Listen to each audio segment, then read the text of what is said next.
Welcome to Fantastic Vision.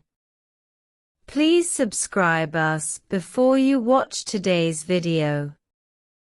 It can be traced back to 2019 that Huawei and ZTE's communication equipment encountered forced dismantling measures in the US market, and they promised to provide local telecom operators with subsidies. However, nearly 6 years later, the United States is still on the so-called road of dismantling it, and it seems that it cannot be dismantled. Just when everyone thought that Huawei and ZTE were likely to make a comeback in the US market due to the US's behavior, a reversal occurred. China knows very well that the reason why they have been unable to dismantle it is very simple: lack of money.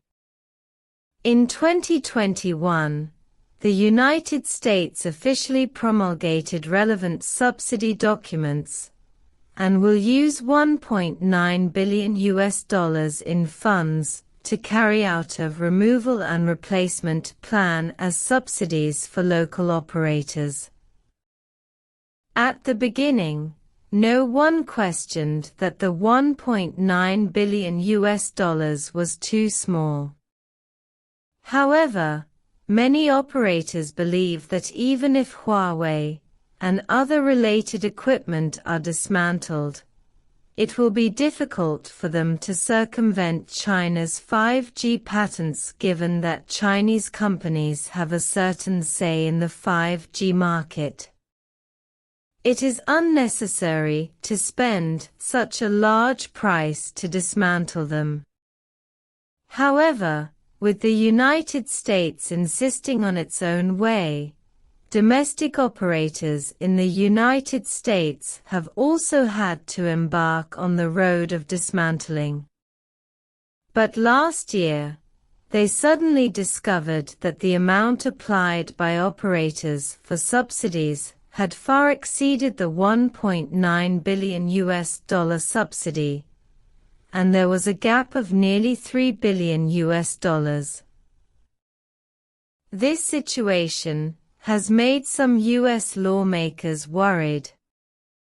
They worry that the demolition plan will be blocked due to such a large funding gap. In addition, at that time, the Biden team seemed to be focusing on China's new energy vehicles and Chinese-made chips, and may not have bothered with replacing equipment.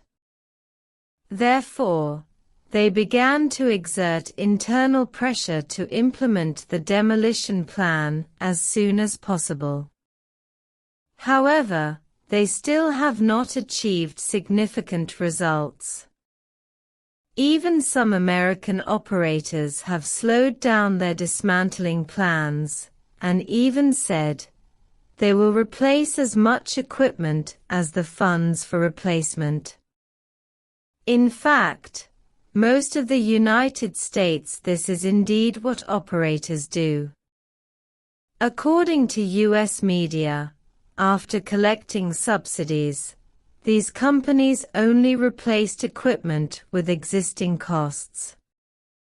Obviously, if the $3 billion gap is not filled, the demolition plan will not proceed at all.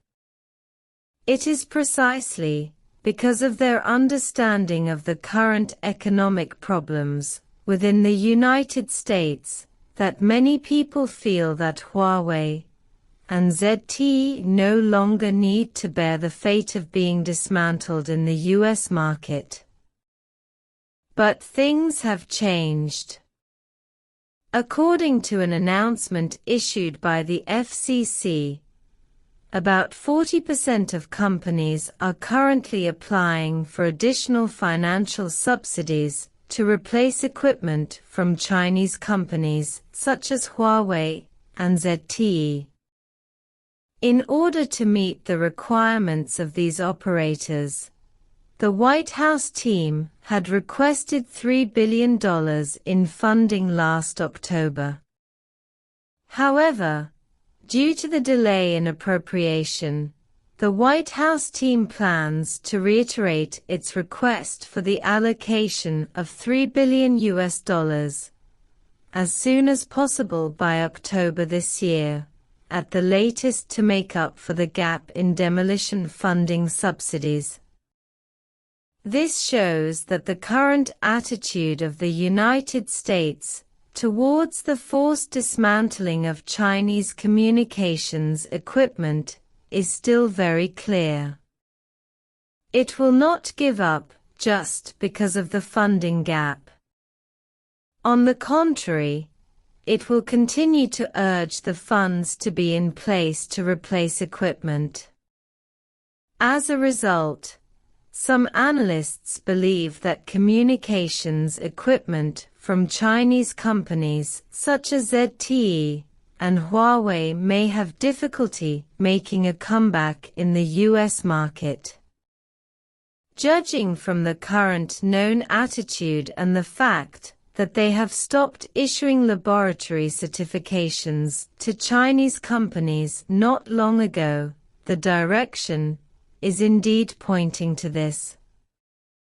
However, in my opinion, there is no need to draw conclusions so early. First, the $3 billion gap has not been implemented since last year and this year. It is hard to say whether they will be able to get the money.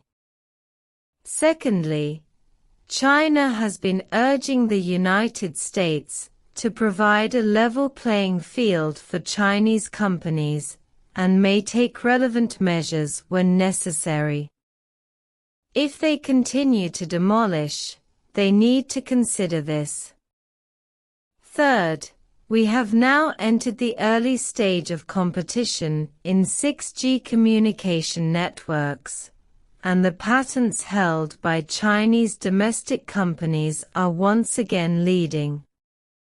Even if they have replaced 5G communication equipment, what about the 6G field?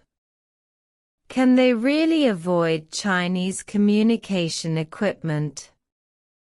What's more, US operators know very well that even if they complete the replacement, they cannot avoid their reliance on Chinese companies' 5G patents.